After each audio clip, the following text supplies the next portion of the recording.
আসসালামু আলাইকুম। আমি এখানে নিয়েছি মুরগির গিলা কলিজা। এগুলা কক মুরগি আর কক মুরগি তো সবগুলো কক মুরগির গিলা কলিজা নিয়েছি। এগুলো আমি সংগ্রহ করে রেখে দিয়েছিলাম, কারণ একসাথে অনেকগুলো বাজার করা হয়েছিল, অনেকগুলো মুরগি কেনা হয়েছিল তখন। তো এটা অনেকে মুরগি যখন রান্না করে ওই মুরগির সাথেই অনেকে রান্না করে ফেলে।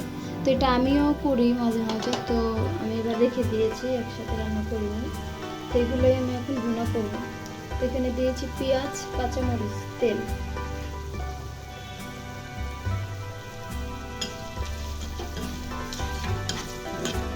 এইভাবে রান্না করলে এটা দিয়ে 2 প্লেট ভাত খাওয়া যায়, এত মজা হয়। তো এখানে কিন্তু ব্রয়লার মুরগির না, এগুলো সবই হলো পাকিস্তানি কিংবা কক মুরগির। আমি রোস্টের জন্য মুরগি কিনেছিলাম আর কক মুরগি কিনেছিলাম। আমি খাওয়ার জন্য ওই মুরগির গিলাগুলিটা রেখে দিয়েছিলাম। আপনারা চাইলে এভাবে রান্না করতে পারেন, কিংবা আমরা যখন মুরগি কেনা হয় একসাথে রান্না করে ফেলি তো মুরগির সাথে। তো ওইভাবে রান্না করলে আসলে এটা টেস্টটা পাওয়া যায় না ওইভাবে করে। এইভাবে ভুনা করে রান্না করে খেয়ে দেখেন, খুবই মজা হয়। তো আমি আজকে এখানে দিয়ে দিচ্ছি দারচিনি, এলাচ, 2টা লবঙ্গ।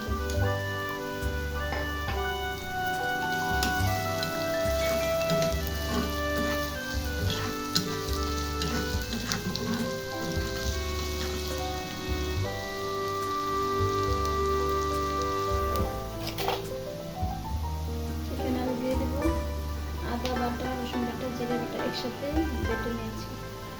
2 চামচ পরিমাণ আদা বাটা, রসুন বাটা, জিরে বাটা দিয়ে দিয়েছি।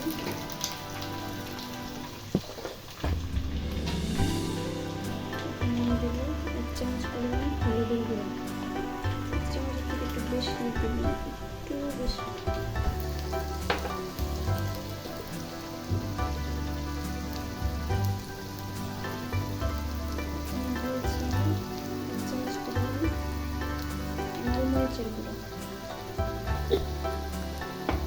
এটা কেউ যে যেমন ঝাল খান ঝাল অনুযায়ী দিতে পারেন।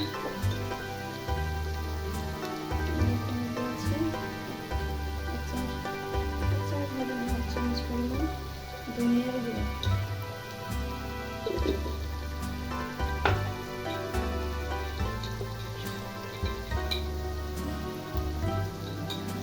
দিয়েছে স্বাদ মতো লবণ।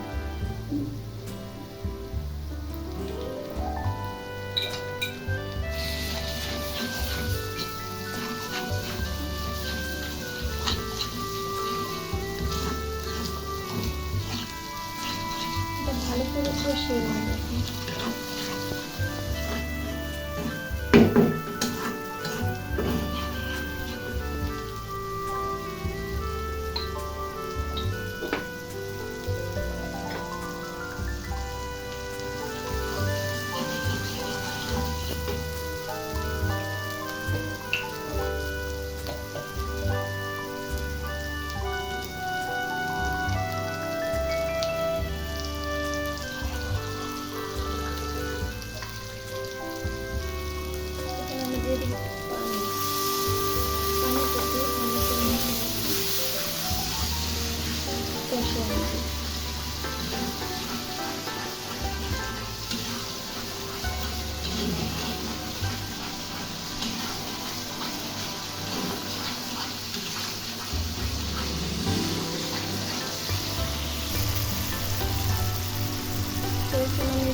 এখানে শুধু কলিজাই নাই, এখানে আছে এটাকে কি বলে, লিভার না কি বলে জানি না।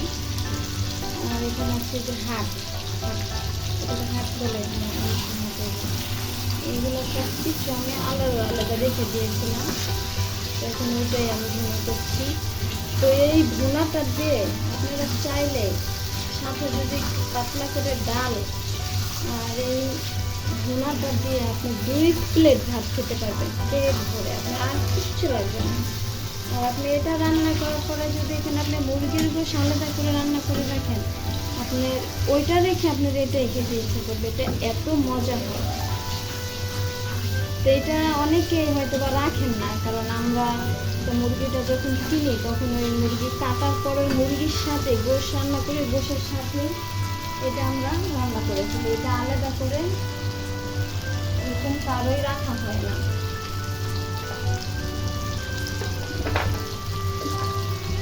তো যারা রাখেন না সেই আপুদেরকে বলবো, এভাবে যখন একসাথে আপনার অনেকগুলো মুরগি কেনা হয় তখন এইগুলা আলাদা করে রেখে দিন, দেখবেন পরে এগুলো ভুনা করে খেয়ে দেখবেন অনেক মজা। রুটি, পরোটা, ভাত সব কিছুতে এটা অনেক মজা হয়।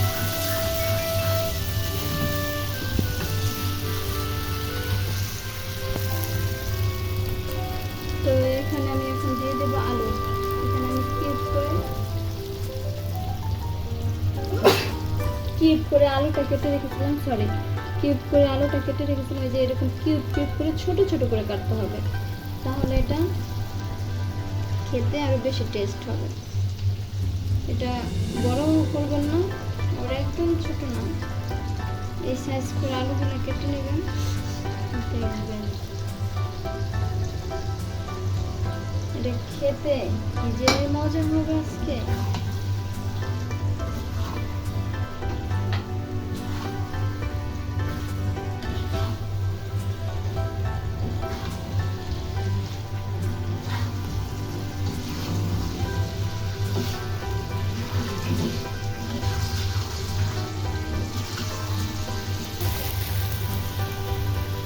তো এটা আলু দেওয়ার পরে একটু আমি কষিয়ে নিয়েছি ভালো করে, বুঝতে পারছেন তেল ছেড়ে দিয়েছি।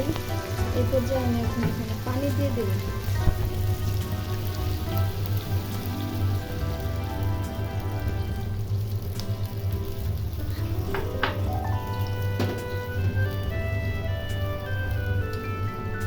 তো এখানে পানিটা আপনি পরিমাণ মতো দেবেন, আলুটা সেদ্ধ হওয়াটাই পর্যন্ত পানি দেবেন, আর এতে তো ঝোল হবে না, আমি আর একটু সামান্য আর একটু দেবেন।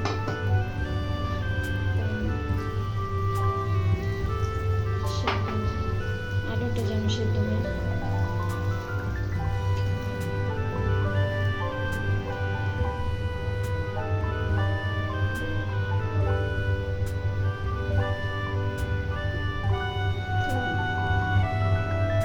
এই পর্যায়ে আমি এখন এটাকে 10 থেকে 15 মিনিট রান্না করব। তো আমার গিলা কলিজাটা রান্না এই পর্যায়ে এসেছে,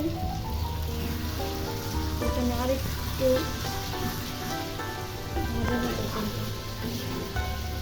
হয়ে গেছে। তো এটা কিন্তু আমরা অনেকেই পছন্দ করি অনেক, কারণ এই গিলা কলিজাটা বাচ্চা থেকে শুরু করে বড় সবাই পছন্দ করে। তো এভাবে করে যদি রান্না করা যায় তাহলে কিন্তু ছোট বড় সবাই একসাথে খেতে পারে।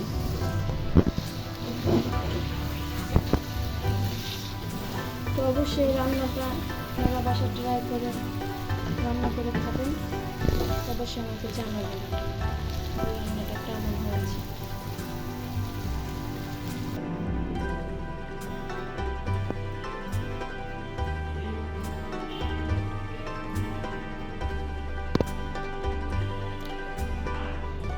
আমার রান্নাটা ডান।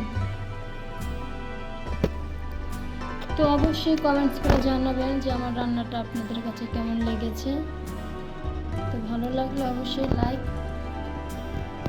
লাইক দেবেন, সাবস্ক্রাইব করবেন। ধন্যবাদ পুরো ভিডিওটা দেখার জন্য।